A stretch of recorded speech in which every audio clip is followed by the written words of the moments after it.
बिहार मंत्रिमंडल का जब गठन हुआ उससे पहले ही एक नाम ऐसा था जिस पर लगभग मुहर लग चुकी थी, बाकी थी तो महज औपचारिकता। आज मंत्रिमंडल में कहानी उसी विधायक की होगी जो मूल रूप से तो कांग्रेसी हैं, लेकिन समय की मांग को समझे और नीतीश कुमार के साथ हो लिए। वैसे तो इन्हें राजनीति विरासत में मिली थी, लेकिन इन्होंने बिहार के राजनीति में अपने पैर इस कदर जमाए कि आज ये जदयू के बड़े नेता और स्ट्रेटेजी टीम के अहम कड़ी हैं। इनकी विश्वसनीयता को इसी बात से समझा जा सकता है कि 2015 में राजद के सबसे बड़ा दल होने के बावजूद इन्हें विधानसभा का सभापति बनाया गया। 2010 में नीतीश कुमार और बाद में जीतन राम मांझी के कार्यकाल में इन्हें जल संसाधन और ऊर्जा मंत्री बनाया गया था और अब उनके पास ग्रामीण अभियंत्रण विभाग, ग्रामीण विकास, जल संसाधन, सूचना और प्रसारण और संसदीय कार्य विभाग का जिम्मा है। आपको आज कहानी सुनाएंगे बिहार सरकार के नए पदभार के साथ पुराने मंत्री विजय कुमार चौधरी। नमस्कार, मेरा नाम प्रशांत राय है और आप जनता जंक्शन की स्पेशल सीरीज मंत्रिमंडल देख रहे हैं। मैं नीतीश कुमार सत्यनिष्ठा से प्रतिज्ञान करता हूं कि मैं विधि द्वारा स्थापित भारत के संविधान के प्रति सच्ची श्रद्धा और निष्ठा रखूंगा। जब कोई रिपोर्टर मंत्री जी से राजनीतिक विकल्प पर सवाल करता है तो मंत्री जी सर पर थोड़े से सिकन और ठहराव के साथ कहते हैं कि हमने रोड, लाइट और पानी का व्यवस्था कर दिया है। आज से 5 साल पहले तक कोई ऐसा सोच भी नहीं सकता था। हमने हर एक झोपड़ी के आगे नल लगवा दिया है। जनता को विकल्प की जरूरत ही नहीं है। तो हमें बिहार और हर एक बिहारी पर तरस आती है जिसने आजादी के 70 सालों में अपनी मूलभूत सुविधाओं को इतना सीमित कर लिया है कि उनकी जरूरतों में सिर्फ सड़क, पानी और बिजली ही आती है। लेकिन फिर नवल किशोर यादव जी की वो बात याद आती है जिसमें वो कहते हैं कि हमें आजादी तो 15 साल पहले ही मिली है, बाकी का हिसाब आप पहले वाले सरकार से लीजिए। बताइए अब इसमें हमारा क्या दोष है कि हम उस सरकार के वक्त चलना ही सीख रहे थे। खैर, अब फिर से विजय कुमार चौधरी जी को मंत्री का भार मिला है। वैसे विजय कुमार चौधरी जी के पिताजी जगदीश चौधरी कांग्रेस के कद्दावर नेता थे, लेकिन विजय कुमार चौधरी सक्रिय राजनीति से कोसों दूर मध्य प्रदेश में एक बैंकर थे। फिर अचानक 1983 में उनके पिता जगदीश चौधरी के आकस्मिक निधन के बाद उन्हें बिहार आना पड़ा।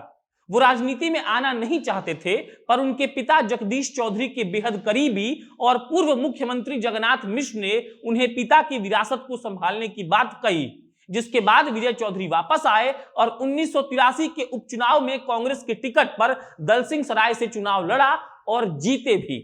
उसी वक्त नीतीश कुमार भी हरनौत से चुनाव जीतकर विधानसभा पहुंचे थे और संयोग की बात यह थी कि दोनों विधानसभा के एक ही कमेटी के मेंबर वो लोग बने और यहीं से शुरू हुई नीतीश कुमार और विजय चौधरी की जुगलबंदी। दिलों के तार मिले और बाद में विजय चौधरी ने जदयू ज्वाइन कर लिया। हालांकि ये कहानी का अगला भाग है। हम लोग एक बार फिर से 1985 में चलते हैं। 1985 से लेकर 1995 तक वो लगातार 2 बार कांग्रेस के ही टिकट पर चुनाव लड़कर विधानसभा पहुंचे।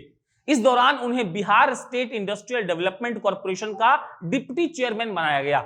हालांकि अच्छी राजनीतिक शुरुआत के बाद 1995 में वो हार गए। उस समय कांग्रेस भी अपने सबसे बुरे दौर से गुजर रही थी। हालांकि इन सब के बावजूद उन्हें 2000 से 2005 तक बिहार कांग्रेस कमेटी का जनरल सेक्रेटरी बनाया गया। अगर आपको ऐसा लग रहा है कि 1995 से लेकर 2005 तक उनका कार्यकाल या उनका राजनीतिक जीवन सबसे बुरे दौर में रहा, तो आप यहां पर गलत हैं। राजनीतिक तौर पर 2005 उनका सबसे बुरा साल हो सकता है। इस साल बिहार में 2 बार चुनाव हुए थे, एक फरवरी में और दूसरा अक्टूबर में।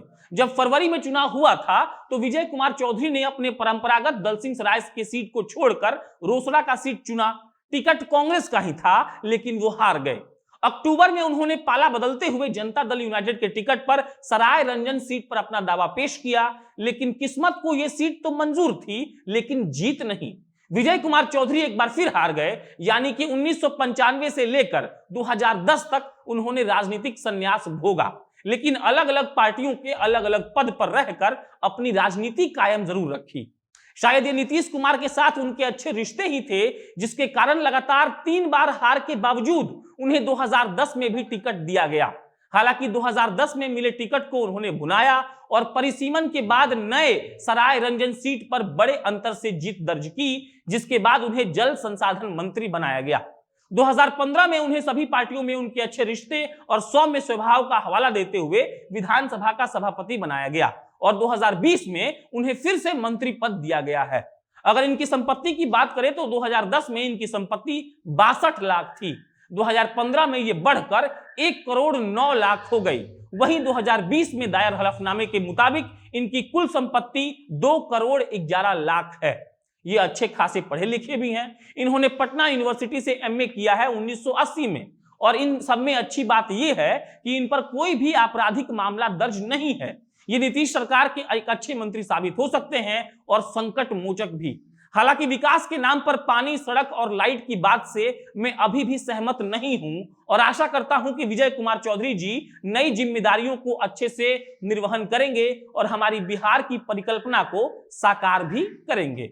इस एपिसोड की समाप्ति यही होती है। मंत्रिमंडल के बाकी बचे एपिसोड आपको जल्द दिखाएंगे, जिसमें यह बताएंगे कि मंत्री साहब कहां से आए हैं जीतकर, उनकी राजनीतिक पृष्ठभूमि क्या है और वो किस बात की राजनीति करते हैं। अब मेरा नाम प्रशांत राय है, आप जनता जंक्शन देख रहे थे। कैमरे के पीछे खड़े हैं अमन शर्मा। बहुत बहुत धन्यवाद।